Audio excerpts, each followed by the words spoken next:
ಎಲ್ರಿಗೂ ನಮಸ್ಕಾರ. Welcome back to my channel. ನಾನು ಪೂಜಾ.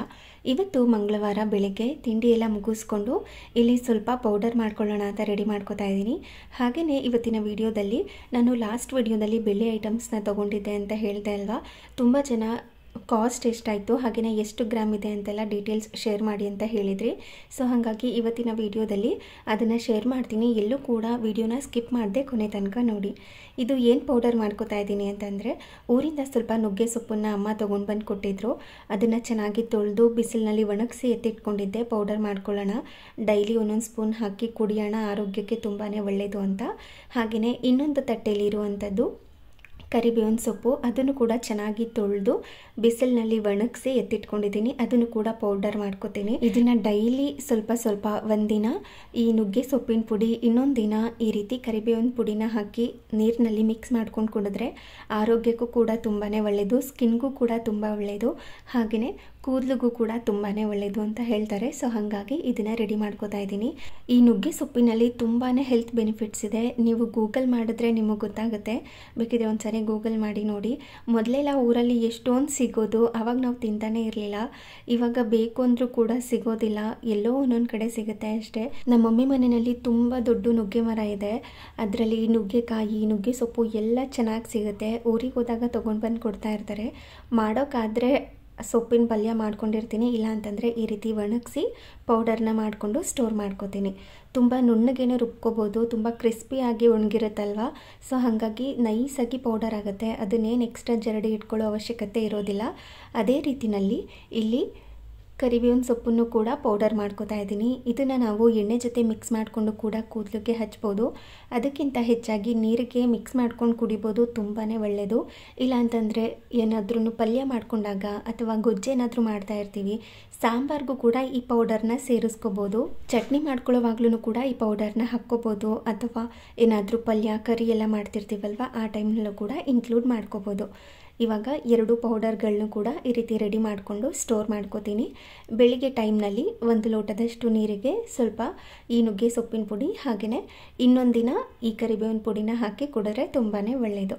ಹಾಗೆ ಇಲ್ಲಿ ಒಂದು ಬಾಕ್ಸ್ನ ತರಿಸ್ಕೊಂಡಿದ್ದೆ ಅಮೆಝಾನಿಂದ ಅಂತ ಹೇಳಿದ್ದೆ ಅಲ್ವಾ ಲಾಸ್ಟ್ ಟೈಮ್. ಈ ಮಸಾಲ ಬಾಕ್ಸನ್ನು ರಂಗೋಲಿ ಪುಡಿ ಹಾಕ್ಕೊಳ್ಳೋದಕ್ಕೆ ಅಂತಲೇ ತರಿಸ್ಕೊಂಡಿದ್ದು. ಅಂದರೆ ಈ ಕಲರ್ ರಂಗೋಲಿ ಪುಡಿನ ಮಾಡಿಕೊಂಡು ಸ್ಟೋರ್ ಮಾಡ್ಕೊಳ್ಳೋಣ, ಒಂದೊಂದೇ ಬಾಕ್ಸ್ನಲ್ಲಿ ಇಟ್ಕೊಳ್ಳೋದಕ್ಕಿಂತ ಈ ರೀತಿ ಎಲ್ಲ ಕಲರ್ಸು ಒಂದೇ ಬಾಕ್ಸ್ನಲ್ಲಿ ಇದ್ದರೆ ಯೂಸ್ ಮಾಡ್ಕೊಳ್ಳೋವಾಗ ಈಸಿ ಆಗುತ್ತೆ ಅಂತ.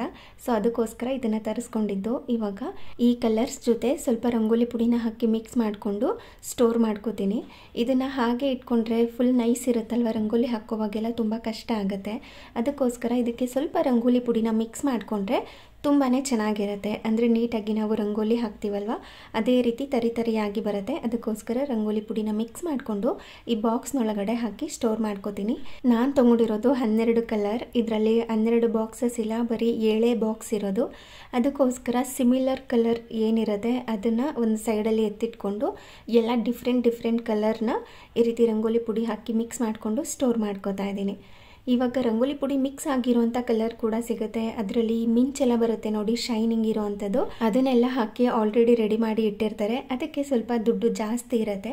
ಅದಕ್ಕೋಸ್ಕರ ಈ ರೀತಿ ಕಲರ್ಸ್ನ ತೊಗೊಂಡು ನಾವೇನೇ ರಂಗೋಲಿ ಪುಡಿನ ಮಿಕ್ಸ್ ಮಾಡಿಕೊಂಡ್ರೆ ಅಫೋರ್ಡಬಲ್ ಪ್ರೈಸ್ನಲ್ಲಿ ನಾವು ಕಲರ್ ರಂಗೋಲಿನ ಮಾಡ್ಕೋಬೋದು ಅಂತ ಈ ರೀತಿ ರೆಡಿ ಮಾಡ್ಕೋತಾ ಇದ್ದೀನಿ.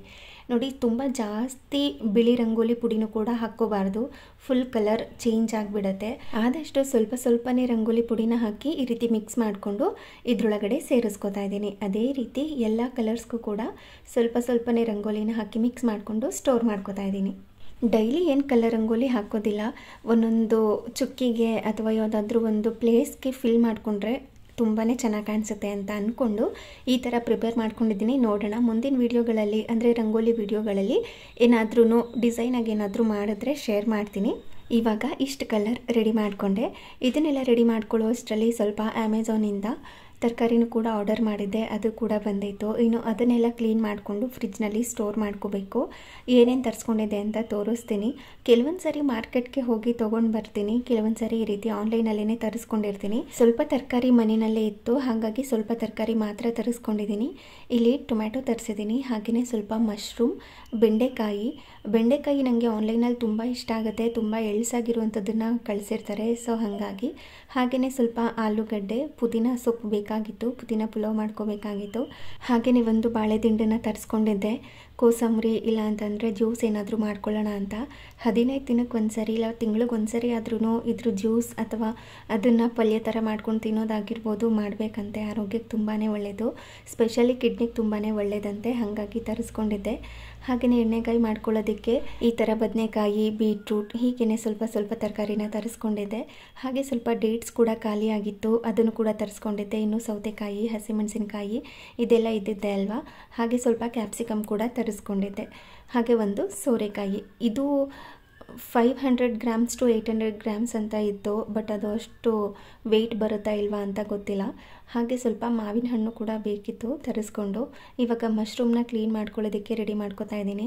ಸ್ವಲ್ಪ ಹೊತ್ತು ನೀರಿನಲ್ಲಿ ಹಾಕಿ ನೆನೆಸಿಟ್ಟಿದ್ರೆ ಅದರಲ್ಲಿ ಮಣ್ಣೇನಾದರೂ ಇದ್ದರೆ ಕೆಲವೊಂದು ಸಾರಿ ಅದು ಹೋಗಿಬಿಡುತ್ತೆ ಅಂತ ಸ್ವಲ್ಪ ನೀರಿಗೆ ಈ ಮಶ್ರೂಮ್ನೆಲ್ಲ ಹಾಕಿ ಸ್ವಲ್ಪ ಹೊತ್ತು ಬಿಟ್ಟು ಆ ನಂತರ ಡಿನ್ನರ್ಗೆ ರೆಡಿ ಮಾಡ್ಕೊಳ್ಳೋ ಅಷ್ಟರಲ್ಲಿ ನೆಂದಿರುತ್ತೆ, ಈಸಿಯಾಗಿ ಕ್ಲೀನ್ ಮಾಡ್ಕೋಬೋದು ಅಂತ ಇಲ್ಲಿ ಮಶ್ರೂಮ್ನ ನೀರಿನಲ್ಲಿ ಹಾಕಿ ಎತ್ತಿಟ್ಕೋತಾ ಇದ್ದೀನಿ. ನೈಟ್ ಡಿನ್ನರ್ಗೆ ಚಪಾತಿ ಜೊತೆ ಕಾಂಬಿನೇಷನ್ ಆಗಿ ಮಶ್ರೂಮ್ ಗ್ರೇವಿ ಇಲ್ಲಾಂದರೆ ಕರಿ ಮಸಾಲ ಥರ ಏನಾದರೂ ಮಾಡ್ಕೊಳ್ಳೋಣ ಅಂತ ಅಂದ್ಕೊಂಡಿದ್ದೀನಿ.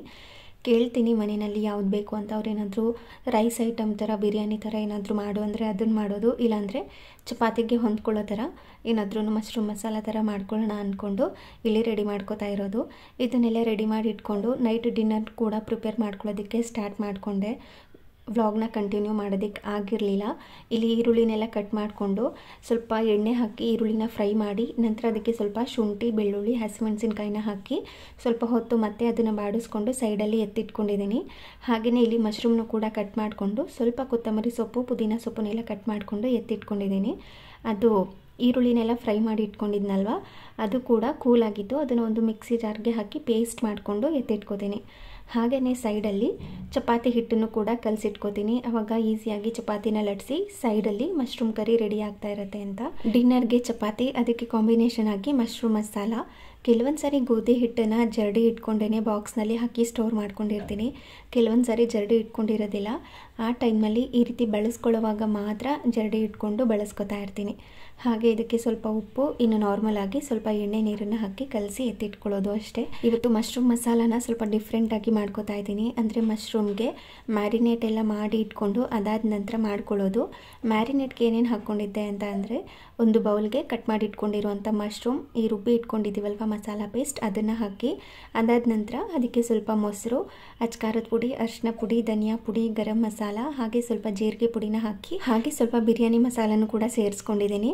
ಅದಾದ ನಂತರ ಸ್ವಲ್ಪ ಉಪ್ಪನ್ನ ಸೇರಿಸ್ಕೊಂಡು ನಂತರ ಅದಕ್ಕೆ ಕೊತ್ತಂಬರಿ ಸೊಪ್ಪು, ಪುದೀನ ಸೊಪ್ಪನ್ನೆಲ್ಲ ಹಾಕಿ ಸ್ವಲ್ಪ ನಿಂಬೆಹಣ್ಣಿನ ರಸನ ಕೂಡ ಸೇರಿಸ್ಕೊಂಡು ಚೆನ್ನಾಗಿ ಅದನ್ನು ಮಿಕ್ಸ್ ಮಾಡಿ ಒಂದು 15ರಿಂದ 20 ನಿಮಿಷಗಳ ಕಾಲ ಮ್ಯಾರಿನೇಟ್ ಆಗೋದಕ್ಕೆ ಬಿಟ್ಟು ಅದಾದಮೇಲೆ ಒಂದು ಪ್ಯಾನ್ಗೆ ಎಣ್ಣೆನ ಹಾಕಿ ನಂತರ ಹೋಲ್ ಸ್ಪೈಸಸ್ ಅಂದರೆ ಚಕ್ಕೆ, ಲವಂಗ, ಏಲಕ್ಕಿ, ಕಲ್ಲು ಹೂವು, ಸ್ಟಾರ್ ಫ್ಲವರ್ ಎಲ್ಲ ಇರುತ್ತಲ್ವ, ಅದನ್ನೆಲ್ಲ ಸೇರಿಸಿ ಸ್ವಲ್ಪ ಹೊತ್ತು ಫ್ರೈ ಮಾಡಿಕೊಂಡು ಈ ಮ್ಯಾರಿನೇಟ್ ಮಾಡಿಟ್ಕೊಂಡಿರುವಂಥ ಮಶ್ರೂಮ್ನ ಹಾಕಿ ಚೆನ್ನಾಗಿ ಅದನ್ನು ಮಿಕ್ಸ್ ಮಾಡಿಕೊಂಡು ಕುದಿಸ್ಕೋಬೇಕು. ಕೊನೆಯಲ್ಲಿ ಅದಕ್ಕೆ ಸ್ವಲ್ಪ ಕೊತ್ತಂಬರಿ ಸೊಪ್ಪು, ಕಸೂರಿ ಮೇಥಿನ ಹಾಕಿ ಮಿಕ್ಸ್ ಮಾಡಿಕೊಂಡ್ರೆ ಮಶ್ರೂಮ್ ಮಸಾಲ ರೆಡಿಯಾಗಿರುತ್ತೆ. ತುಂಬ ಟೇಸ್ಟಿಯಾಗಿ ಮಾಡ್ಕೋಬೋದು, ಹಾಗೆ ತುಂಬ ಫಾಸ್ಟಾಗೂ ಕೂಡ ಆಗುತ್ತೆ. ಹಾಗೆ ಆ ಮಶ್ರೂಮ್ ಮಸಾಲಾನ ರೆಡಿ ಮಾಡಿಕೊಂಡು ಸೈಡಲ್ಲಿ ಕುದಿಸ್ಕೊತಾ ಇದ್ದೀನಿ. ಹಾಗೆ ಇನ್ನೊಂದು ಸೈಡಲ್ಲಿ ಚಪಾತಿನ ಲಟ್ಟಿಸ್ಕೊಂಡು ಬೇಯಿಸ್ಕೊತಾ ಇದ್ದೀನಿ. ಈ ರೀತಿ ಮಾಡಿಕೊಂಡ್ರೆ ಒಂದು ಅರ್ಧ ಗಂಟೆಲೆಲ್ಲ ಡಿನ್ನರ್ ರೆಡಿ ಆಗೋಗ್ಬಿಡುತ್ತೆ. ಇವತ್ತು ಸ್ವಲ್ಪ ಡಿನ್ನರ್ ಬೇಗನೆ ಮಾಡ್ಕೊತಾ ಇದ್ದೆ. ಸ್ವಲ್ಪ ಮಸಾಲ ಐಟಮ್ ಹಾಗೆಯೇ ಚಪಾತಿ ಕೂಡ ಅಲ್ವಾ, ಸ್ವಲ್ಪ ಬೇಗನೆ ಮಾಡ್ಕೊಂಡು ಊಟ ಮಾಡಿಕೊಂಡ್ರೆ ನೀಟಾಗಿ ಡೈಜೆಷನ್ ಆಗುತ್ತೆ ಅಂತ ರೆಡಿ ಮಾಡ್ಕೊತಾ ಇದ್ದೀನಿ. ಹಾಗೆಯೇ ತುಂಬ ಜನ ಕಮೆಂಟ್ ಹಾಕಿ ಕೇಳಿದ್ದು ಈ ಬೆಳ್ಳಿ ಐಟಮ್ಸ್ ಗ್ರಾಮ್ಸ್ ಎಷ್ಟು, ಹಾಗೆಯೇ ಪ್ರೈಸ್ ಎಷ್ಟಾಯಿತು ಹೇಳಿ, ತೊಗೊಳ್ಳೋದಕ್ಕೆ ತುಂಬ ಹೆಲ್ಪ್ ಆಗುತ್ತೆ ಅಂತ. ನಾನು ಡಿಸೈನ್ ಮಾತ್ರ ಶೇರ್ ಮಾಡೋಣ ಅಂತ ಅಂದ್ಕೊಂಡು ನಿನ್ನೆ ವಿಡಿಯೋದಲ್ಲಿ ಬರೀ ಡಿಸೈನ್ಸ್ ಮಾತ್ರ ಶೇರ್ ಮಾಡಿದ್ದೆ. ತುಂಬ ಕಮೆಂಟ್ ಬಂದಿದ್ದಕ್ಕೆ ಇವತ್ತು ಇದ್ರದ್ದು ಪ್ರೈಸ್ ಅಂದರೆ 1 ಗ್ರಾಮ್ಗೆ ಎಷ್ಟು ಪ್ರೈಸ್ ಬೀಳುತ್ತೆ, ಹಾಗೆಯೇ ಒಂದೊಂದು ಐಟಮು ಕೂಡ ಎಷ್ಟು ಗ್ರಾಮ್ಸ್ ಇದೆ ಅಂತ ಶೇರ್ ಮಾಡ್ತೀನಿ. ಅದಕ್ಕಿಂತ ಮುಂಚೆ ಇಲ್ಲಿ ಮಸಾಲ ಕರಿನ ನೋಡ್ತಾ ಇರ್ಬೋದು ಎಷ್ಟು ಚೆನ್ನಾಗಾಗಿದೆ ಅಂತ. ಆದಷ್ಟು ಈ ಥರ ಮಸಾಲ ಕರಿ, ಗ್ರೇವಿ ಥರ ಏನಾದರೂ ಮಾಡಿದ್ರೆ ಕಡಿಮೆನೇ ಮಾಡ್ಕೋತೀನಿ ನೈಟ್ ಟೈಮ್ನಲ್ಲಿ, ಬೆಳಿಗ್ಗೆ ತನಕ ಉಳಿಬಾರ್ದು ಅಂತ. ಹಾಗಾಗಿ 3 ಜನಕ್ಕೆ ಇಷ್ಟು ಮಸಾಲ ಕರಿ ಸಾಕಾಗತ್ತೆ. ಹಾಗೆ ಬಿಸಿ ಬಿಸಿಯಾಗಿ ಸಾಫ್ಟ್ ಆಗಿರುವಂಥ ಚಪಾತಿ ಕೂಡ ರೆಡಿಯಾಗಿತ್ತು. ಇವತ್ತಿನ ಡಿನ್ನರ್ ಸೂಪರ್ ಆಗಿತ್ತು. ಈ ಮಶ್ರೂಮ್ ಮಸಾಲ ರೆಸಿಪಿ ಏನಿದೆ ಅದನ್ನು ಪೂಜಕ ಫುಡ್ ಇನ್ಸ್ಟಾಗ್ರಾಮ್ ಪೇಜ್ನಲ್ಲಿ ಇವತ್ತಿನ ರೀಲ್ಸ್ನಲ್ಲಿ ಶೇರ್ ಮಾಡಿರ್ತೀನಿ. ಯಾರಿಗಾದರೂ ಇಂಟ್ರೆಸ್ಟ್ ಇದ್ದರೆ ಹೋಗಿ ಚೆಕ್ ಮಾಡ್ಕೊಳ್ಳಿ. ಇವಾಗ ಬೆಳ್ಳಿ ಐಟಮ್ಸ್ದು ಗ್ರಾಮ್ಸ್ ಎಷ್ಟಿದೆ, ಹಾಗೆ ಪ್ರೈಸ್ ಎಷ್ಟಾಯಿತು, ಹಾಗೆಯೇ 1 ಗ್ರಾಮ್ಗೆ ಎಷ್ಟು ಪ್ರೈಸ್ ಬೀಳ್ತೋ ಬೆಳ್ಳಿ ಐಟಮ್ಸ್ಗೆ ಅಂತ ಶೇರ್ ಮಾಡ್ತಾ ಇದ್ದೀನಿ. ಇಲ್ಲಿ ಮೊದಲಿಗೆ ನಾನು ತೋರಿಸ್ತಾ ಇರೋದು ಈ ಕರ್ಪೂರದ ಆರತಿ ಏನು ತೊಗೊಂಡಿದ್ದೀನಿ ಅದ್ರದ್ದು ಗ್ರಾಮ್ ಬಂದು 94 ಗ್ರಾಮ್ಸ್ ಇದೆ. ಈ ಬೆಳ್ಳಿಗೆ 1 ಗ್ರಾಮ್ಗೆ 75.8 ರುಪೀಸ್ ಬಿದ್ದಿದೆ. ನೀವು 94 ಇಂಟು 75.8 ಮಾಡಿಕೊಂಡ್ರೆ ಇದ್ರದ್ದು ಪ್ರೈಸ್ ಏನು ಅಂತ ಗೊತ್ತಾಗುತ್ತೆ. ಒಂದೊಂದು ಬೆಳ್ಳಿ ಐಟಮ್ಸ್ಗೂ ಒಂದೊಂದು ಪ್ರೈಸ್ ಇರುತ್ತೆ. ಹಾಗೆಯೇ ಈ ಪ್ರಸಾದದ ಬೌಲ್ ನೋಡ್ತಾ ಇರ್ಬೋದಲ್ವ, ಇದು ನನಗೆ 50 ಗ್ರಾಮ್ಸ್ ಬೀಳ್ತು. ಇದು ಕೂಡ ಸೇಮ್ ಪ್ರೈಸೇ 75.8 ರುಪೀಸ್ ಬೀಳುತ್ತೆ 1 ಗ್ರಾಮ್ಗೆ. ಹಾಗೆಯೇ ಇದು 13 ಗ್ರಾಮ್ ಬೀಳ್ತು, ಈ ಗಂಧದ ಕಡ್ಡಿ ಇಟ್ಕೋತೀವಲ್ವ ಅದು. ಹಾಗೆ ಈ ಗಂಟೆ ನೋಡ್ತಾ ಇರ್ಬೋದು, ಈ ಗಂಟೆಗೆ 128 ಗ್ರಾಮ್ಸ್ ಇದೆ. ಇದು ಕೂಡ ಸೇಮ್ ಪ್ರೈಸೇ 75.8 ರುಪೀಸ್ ಇರುವಂಥದ್ದು. ನೀವು ಎಲ್ಲ ಗ್ರಾಮ್ಸ್ ಮತ್ತು ಈ 1 ಗ್ರಾಮ್ ಬೆಳ್ಳಿದು ಪ್ರೈಸ್ ಹೇಳ್ತಾ ಇದ್ದೀನಲ್ವ, ಅದನ್ನು ಇಂಟು ಮಾಡಿಕೊಂಡ್ರೆ ನಿಮಗೆ ಈಸಿಯಾಗಿ ಎಷ್ಟು ಪ್ರೈಸ್ ಅಂತ ಗೊತ್ತಾಗುತ್ತೆ. ಹಾಗೆಯೇ ಈ ಕಾಲ್ ಚೈನ್ಗೆ 32 ಗ್ರಾಮ್ಸ್ ಆಗಿರುವಂಥದ್ದು, ಚಿಕ್ಕದಲ್ವ ಫ್ಯಾನ್ಸಿ ಚೈನು, ಸೊ ಹಾಗಾಗಿ ಕಡಿಮೆನೇ ಇರುತ್ತೆ. ಹಾಗೆ ಈ ಬೆಳ್ಳಿ ಬಟ್ಲು ಈ ವಿಭೂತಿ ಇಟ್ಕೊಳ್ಳೋದಕ್ಕೆ ಅಂತ ಒಂದು ತರಿಸಿದ್ದೆ ಅಲ್ವಾ, ಇದು ಕೂಡ 123 ಗ್ರಾಮ್ಸೇ ಇರೋದು. ಅದರಲ್ಲಿ ಗಂಟೆನೇ ಜಾಸ್ತಿ 128 ಇರುವಂಥದ್ದು. ಈ ಬೆಳ್ಳಿ ಬೌಲ್ ಬಂದು 123 ಗ್ರಾಮ್ಸ್ ಇರುವಂಥದ್ದು, ಇದಕ್ಕೂ ಸೇಮ್ ಪ್ರೈಸೇನೆ. ಹಾಗೆಯೇ ಈ ಬೆಳ್ಳಿ ವಿಗ್ರಹಗಳು ಏನು ತೊಗೊಂಡಿದ್ದೀನಿ ಅಲ್ವಾ, ಈ 2 ಬೆಳ್ಳಿ ವಿಗ್ರಹ ಸೇರಿ 94 ಗ್ರಾಮ್ಸ್ ಇರುವಂಥದ್ದು. ಆದರೆ ಈ ಬೆಳ್ಳಿ ವಿಗ್ರಹಕ್ಕೆ 1 ಗ್ರಾಮ್ಗೆ 85 ರುಪೀಸ್ ಬೀಳ್ತು ನನಗೆ. ಒಂದೊಂದ್ರದ್ದು ಬೆಳ್ಳಿ ಕ್ವಾಲಿಟಿ ಬೇರೆ ಬೇರೆನೇ ಇರುತ್ತೆ. ಸೊ ಹಾಗಾಗಿ ಎರಡಕ್ಕೂ ಕೂಡ ಬೇರೆ ಬೇರೆ ಪ್ರೈಸ್ನ ಇಟ್ಟಿದ್ದಾರೆ. ಇವಾಗ 2 ವಿಗ್ರಹಕ್ಕೂ 94 ಗ್ರಾಮ್ಸ್ ಆಯಿತು, 85 ರುಪೀಸ್. ಹಂಗೆ ಆಲ್ಮೋಸ್ಟ್ ನಮಗೆ 8000 ರುಪೀಸ್, ಆಲ್ಮೋಸ್ಟ್ ಅಲ್ಲ ಎಕ್ಸಾಕ್ಟ್ 8000 ರುಪೀಸ್ ಆಯಿತು. ಹಾಗೆಯೇ ಈ 2 ಪ್ಲೇಟ್ಸ್ ಏನಿದೆ ಎರಡೂ ಸೇರಿಸಿ 74 ಗ್ರಾಮ್ಸ್ ಇದೆ. ಇದಕ್ಕೂ ಕೂಡ 75.8 ಬೀಳುತ್ತೆ 1 ಗ್ರಾಮ್ಗೆ. ಎಲ್ಲ ಐಟಮ್ಸು ಕೂಡ 75.8. ಬರೀ ವಿಗ್ರಹ ಏನಿದೆ ಅದಕ್ಕೆ ಮಾತ್ರ 85 ರುಪೀಸ್ ಬೀಳ್ತು. ಹಾಗೆಯೇ ಈ ಮೂಗುತಿ ಇದೆ ಅಲ್ವಾ, ಇದಕ್ಕೆ 500 600 ಕೊಟ್ಟಿದ್ದು, ಇದು ಸೆಪ್ರೇಟಾಗಿ ಬಿಲ್ ಮಾಡಿಸಿದ್ದು, ಇದಕ್ಕೆ ಅಷ್ಟು ಪ್ರೈಸ್ ಆಯಿತು. ಹಾಗೆಯೇ ಇನ್ನು ನಾವು ತೊಗೊಂಡಿದ್ದು ಬೆಳ್ಳಿ ಐಟಮ್ಸ್ಗೆ ನಮ್ಮದು ಸ್ವಲ್ಪ ಹಳೆ ಬೆಳ್ಳಿ ಇತ್ತು, ಅಂದರೆ ಕಾಯಿನ್ಸ್ ಎಲ್ಲ ಇತ್ತು, ಅದನ್ನೆಲ್ಲ ಕೊಟ್ಟು ಹಳೆ ಬೆಳ್ಳಿ ಪ್ರೈಸ್ ಏನಿತ್ತು ಅದನ್ನು ಕೂಡ ಇನ್ಕ್ಲೂಡ್ ಮಾಡಿಕೊಂಡು ಟ್ಯಾಕ್ಸ್ ಮತ್ತು GST ಎಲ್ಲ ಸೇರಿಸಿ ಆಲ್ಮೋಸ್ಟ್ 50,000 ಪ್ಲಸ್ ಆಯಿತು. ಇದು ಒಂಥರ ಸಣ್ಣದಾಗಿ ಇನ್ವೆಸ್ಟ್ಮೆಂಟ್ ಅಂತಲೇ ಅಂದ್ಕೊಂಡು ಇದ್ರ ಮೇಲೆ ಇನ್ವೆಸ್ಟ್ ಮಾಡಿರೋದು. ಮನೆಯಲ್ಲಿ ಬೆಳ್ಳಿ ಪದಾರ್ಥಗಳು ಉಳಿಯುತ್ತೆ, ಒಂದು ಪುಟ್ಟದಾಗಿ ಇನ್ವೆಸ್ಟ್ಮೆಂಟ್ ಕೂಡ ಆಗುತ್ತೆ ಅಂತ ಅಂದ್ಕೊಂಡು ಈ ರೀತಿ ಬೆಳ್ಳಿ ಐಟಮ್ಸ್ಗಳನ್ನ ತೊಗೊಂಡ್ವಿ. ಈ ವಿಡಿಯೋ ನಿಮಗೆ ಸ್ವಲ್ಪನಾದರೂ ಇಷ್ಟ ಆಗಿದೆ ಅಂತ ಅನ್ಕೋತೀನಿ, ಸ್ವಲ್ಪನಾದರೂ ಐಡಿಯಾ ಬಂದಿದೆ ಅಂತ ಅಂದ್ಕೊಂಡು ಇವತ್ತಿನ ವಿಡಿಯೋನ ಶೇರ್ ಮಾಡಿದ್ದೀನಿ. ಈ ವಿಡಿಯೋ ನಿಮಗೆ ಸ್ವಲ್ಪನಾದರೂ ಇಷ್ಟ ಆಗಿದ್ದರೆ, ಯೂಸ್ಫುಲ್ ಅನಿಸಿದ್ರೆ ಪ್ಲೀಸ್ ಒಂದು ಲೈಕ್ ಮಾಡಿ. ಹಾಗೆ ನಿಮ್ಮ ಫ್ರೆಂಡ್ಸ್ ಆ್ಯಂಡ್ ಫ್ಯಾಮಿಲಿಗೆಲ್ಲ ಈ ವಿಡಿಯೋನ ಶೇರ್ ಮಾಡಿ. Thank you.